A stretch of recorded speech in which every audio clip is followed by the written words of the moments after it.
you so much. All right, for more analysis on this, I want to bring in entertainment attorney Rachel Fiset. Rachel, we were just talking to Alan about this. It's taken Taylor nearly 6 years to reclaim her ownership of her music.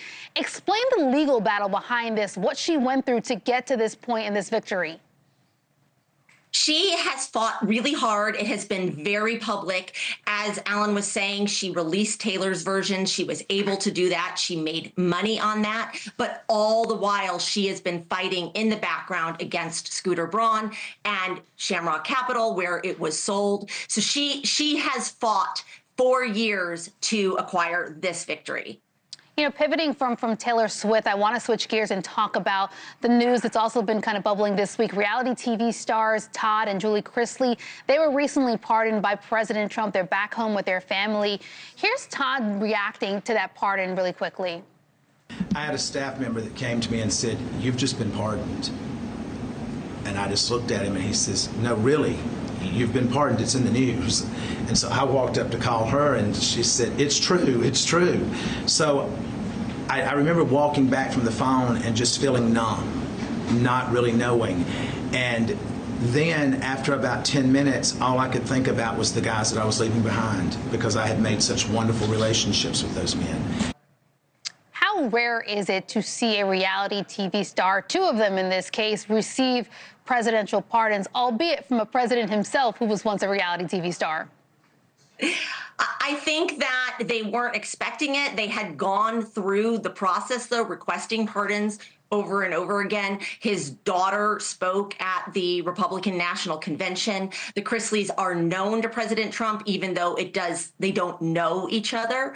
So I think this is very unusual in that the crimes they were charged with were pretty hefty. They were serving hefty sentences for those crimes, defrauding banks being the main allegation, the main charge that they were convicted of.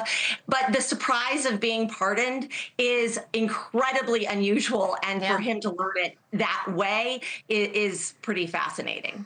Before I have to let you go here, Todd Chrisley mentioned, that he's going to continue with his reality show, that he's going to share more on that show, giving a good tease for people who viewed his show or want to view it. What do you think, from a legal standpoint, he can or cannot say? Because I imagine typically with a lot of legal cases, you cannot benefit from a crime you're convicted of, but when you're pardoned, is this gray area?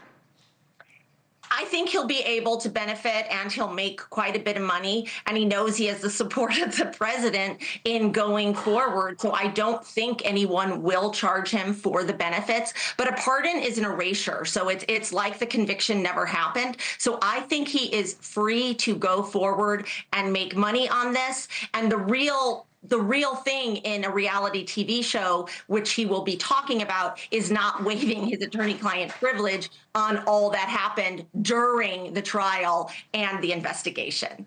Rachel, before I have to let you go, the family has said that there was corruption in this case. There was injustice. Again, they're maintaining Todd and Julie Chrisley's innocence. Do you expect more legal filings to come from the family? I do not. I think they will take this gift and run with it. Obviously, a jury did not agree with them. That's how our legal system works. Many people claim to be innocent and a jury disagrees. So here, I think they should probably just take this win and go forward.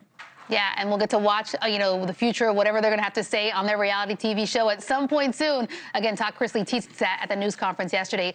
Entertainment attorney Rachel Fiset, thank you so much for your time. Coming up, the